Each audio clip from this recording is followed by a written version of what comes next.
Ontario மாகாண தேர்தல் இந்த வாரம் நடைபெறவுள்ள நிலையில் நகரம் முழுவதும் கடுமையான பனிப்பொழிவு காரணமாக சில வீதிகள் பனியில் மூழ்கியுள்ளன.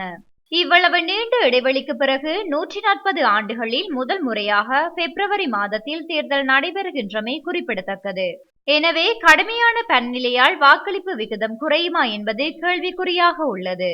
ஒட்டாவா, டொரண்டோ உள்ளிட்ட நகரங்களில் பனி பிரச்சினை தொடர்பாக உள்ளூராட்சி அதிகாரிகளுடன் நெருக்கமாக இணைந்து பணிபுரிந்து வருகிறோம் என ஒன்டாரியோ தேர்தல் நிறுவனத்தின் ஊடக பிரதானி கிரெக் ஃப்ளூட் தெரிவித்துள்ளார்.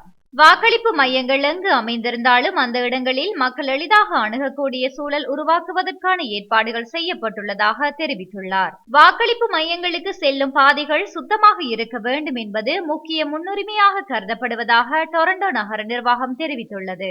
பனி அகற்றும் பணிகள் விரைவாக மேற்கொள்வதற்காக உள்ளூராட்சி சாலை பராமரிப்பு குழுக்கள், குளிர்கால பராமரிப்பு ஒப்பந்ததாரர்கள், பூங்கா மற்றும் மகிழ்ச்சித்துறை அதிகாரிகள் இணைந்து பணிபுரிகிறார்கள் என தெரிவித்துள்ளது. இந்த ஆண்டு பிப்ரவரி மாதத்திலேயே 71 சென்டிமீட்டர் பனி குவிந்துள்ளது எனவும் இது கடந்த ஆண்டு முழுவதும் பெய்த பனியை விட மிகவும் அதிகம் எனவும் தெரிவிக்கப்படுகிறது. காலநிலை பாதிப்புகள் குறித்து அச்சம் கொண்டவர்கள் முன்கூட்டியே வாக்களிப்பு செய்ய முடியும் என அறிவிக்கப்பட்டுள்ளது.